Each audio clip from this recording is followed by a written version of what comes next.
અમદાવાદ શહેર તેમજ અગર વિસ્તારોમાં બ્લડ કનેક્શન સેવાઓની પહોંચ સુધારવાના મહત્વપૂર્ણ પગલાં તરીકે heart foundation and research institute of ગુજરાતની સૌપ્રથમ 4 બેડવાળી મોબાઈલ બ્લડ કલેક્શન વેનનું handover Indian Red Cross Society Ahmedabad district બ્રાન્ચને કરવામાં આવ્યું છે. આ સંપૂર્ણ એર કન્ડિશન અને આધુનિક તબીબી સાધનોથી સજ્જ વેન છે. અમદાવાદના શહેર ગ્રામ્ય વિસ્તારમાં સ્વૈચ્છિક રક્તદાનને સરળ બનાવવા માટે તૈયાર કરવામાં આવી છે.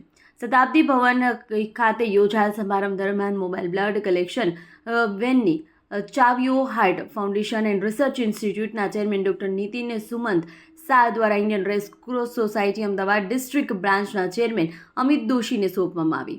હાર્ટ ફાઉન્ડેશન એન્ડ રિસર્ચ ઇન્સ્ટિટ્યૂટના ચેરમેન ડૉક્ટર નીતિન સુમંત શાહે જણાવ્યું કે આ 4 બેડવાળી મોબાઈલ બ્લડ કલેક્શન વેન ગુજરાતના આરોગ્ય ક્ષેત્રમાં એક માઇલસ્ટોન સાબિત થશે.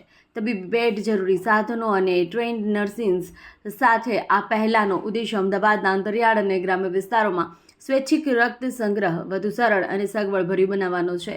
તેમણે વધુમાં ઉમેર્યું કે આ વાહન જીવન બચાવશે અને વધુ લોકોને રક્તદાન માટે પ્રોત્સાહિત પણ કરશે. આ હાર્ટ ફાઉન્ડેશનની સર્વગ્રાહી હેલ્થકેર અને સમૂહ કલ્યાણ પ્રતિ પ્રતિબદ્ધતાનું પ્રતિબિંબ છે. હાર્ટ ફાઉન્ડેશનની સ્થાપના 1979ના વડીલ અરવિંદ લાલ એન્ડ ડૉક્ટર સુમંત શાહ દ્વારા કરવામાં આવી. સમયથી ફાઉન્ડેશન આરોગ્ય, શિક્ષણ, મહિલા સશક્તિકરણ અને દિવ્યાંગ સહાય જેવા ક્ષેત્રોમાં પરોપકારી કાર્યના પ્રથમ પંક્તિએ રહ્યું છે. ડૉક્ટર નીતિન સુમંત શાહ નેતૃત્વ હેઠળ ફાઉન્ડેશન સતત અસરકારક યોગદાન આપે છે. Amit Doshi, chairman Indian Red Cross Society અમદાવાદે જણાવ્યું કે 4 બેડવાળી મોબાઈલ વેન ગુજરાતમાં પોતાની જાતની પ્રથમ છે. નવીનતમ તબીબી સુવિધાઓથી સુસજ્જ અને પ્રશિક્ષિત સ્ટાફ દ્વારા સંચાલિત આ વેન અમારા બ્લડ કલેક્શન ડ્રાઈવમાં વ્યાપ અને કાર્યક્ષમતા બંનેને નોંધપાત્ર રીતે વધારશે. ડૉક્ટર નીતિન શાહ અને હાર્ટ ફાઉન્ડેશનના દ્રષ્ટિવંત યોગદાન માટે હૃદયપૂર્વક આભાર વ્યક્ત કરીએ છીએ. ગુજરાતમાં સુરક્ષિત રક્ત યુનિટની ઊંચી માંગ રહી છે અને આ મોબાઈલ વેન અગાઉ અવગણાયેલા ગ્રામ્ય વિસ્તારમાં સતત પુરવઠો સુનિશ્ચિત કરવામાં મહત્વપૂર્ણ ભૂમિકા ભજવશે. અમદાવાદ જિલ્લાની દરેક ખૂણે અગર ગામડાઓમાં સહિત સંચાલિત થતી આ વેન તમામ વર્ગોના ઈચ્છુક દાતાઓને જોડવામાં મદદરૂપ થશે. સુરક્ષિત રક્ત સંગ્રહ માટેની સંપૂર્ણ તબીબી સજ્જતા ધરાવતી પહેલનો ઉદ્દેશ્ય સ્વૈચ્છિક રક્તદાન પ્રત્યે ભાગીદારી અને જાગૃતતા વધારવા લાવવાનો છે, તેમજ એવા લોકો સુધી પહોંચાડવાનો છે કે જેઓ અત્યાર સુધી આ તકથી વંચિત રહ્યા હોય. સાથે જ હાર્ટ ફાઉન્ડેશન ભારતના અર્થપૂર્ણ પરોપકાર માટેનું મિસાલરૂપ બની રહી છે. સેવાભાવ સાથે નવીનતા, પહોંચ અને કરુણતા સાથે સમાજની સેવા માટે પ્રતિબદ્ધ છે. અહેવાલ Maa news, Gandhinagar. Heart foundation research ઇન્સ્ટિટ્યૂટના હું એક ટ્રસ્ટી છું. શ્રી નીતિનભાઈની અધ્યક્ષતા નીચે અમે ઘણા સારા કામો આ સંસ્થા થકી કરેલા છે અને ભવિષ્યમાં પણ કરતા જ રહીશું. અમે એજ્યુકેશનના ધોરણે, આરોગ્યના ધોરણે અને મહિલાઓની એમ્પાવરશીપ માટે આ બધા ઘણા બધા કામ કરીએ છીએ. ઘણી બધી સંસ્થાઓ સાથે કામ કરીએ છીએ. આજનું આ જે કામ છે એક યુનિક કામ છે જે અમારા અધ્યક્ષશ્રીએ જે અમને પણ અમારી સાથે ચર્ચા કરી અને અમલમાં લાવવાનો પ્રયત્ન કર્યો છે.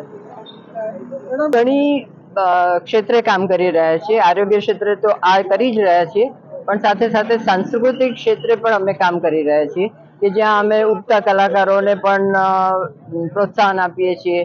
જ્યાં અમે ડિઝેબલ બાળકો અને મેં કહ્યું કે મહિલાઓ કે જેની પાસે કોઈ કામ નથી પણ શક્તિ છે, તો પછી એનો વપરાશ કેવી રીતે કરવો, એમને તાલીમ કેવી રીતે આપવી, એમને સ્વરોજગાર કેવી રીતે બતાવવા, એના માટેની પ્રયત્નો અમારા ચાલુ છે કે જેમાં નાણાકીય સહાય જોઈતી હોય તો એ નાણાકીય સહાયનો પણ અમે એક સ્ત્રોત બની રહ્યા છીએ. Sumant Shah, chairman heart foundation and research institute. આજે મને ઘણો આનંદ થાય છે કે આ 4 bedded blood donation van Red Cross સોસાયટીને આપતા. આમે રેડક્રોસ સોસાયટી ઘણું સારું કામ કરે છે અને એ પહેલાં બી હું સહયોગી થયેલો. 10 બેડ થેલેસીમિયાના પણ આપેલા. અને રક્તદાન શું અગત્યનું એ બહુ જ મોટું વાત છે, કારણ કે લોહીનું કંઈ ફેક્ટરી મળતી નથી દુનિયામાં, લગભગ બોડીમાંથી જ થાય છે. અને એક બોટલ કોઈને બી આપો તો એનું જીવન બહુ સારું થાય અને બીજા રોગો બી મટી શકે. એટલે મેં નક્કી કર્યું અને ટ્રસ્ટી બોર્ડે કે 4 બેડેડ વાન આપણે આપી દાનમાં નહીં પણ વાપરવા માટે. ત્યારે તો કેમ એ મને લાગ્યું કે 2 બેડમાં અમે ઘણા કેમ્પો કર્યા છે પણ 2 બેડમાં એટલી લાઈનો લોકોને ઊભા રહેવું પડે છે, તો 4 બેડ હોય તો ઘણું સારું. એનાથી દર મહિને એપ્રોક્સિમેટલી 1000 બોટલ કલેક્ટ થશે.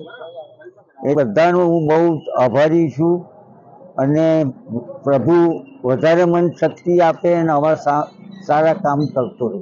જય હિન્દ.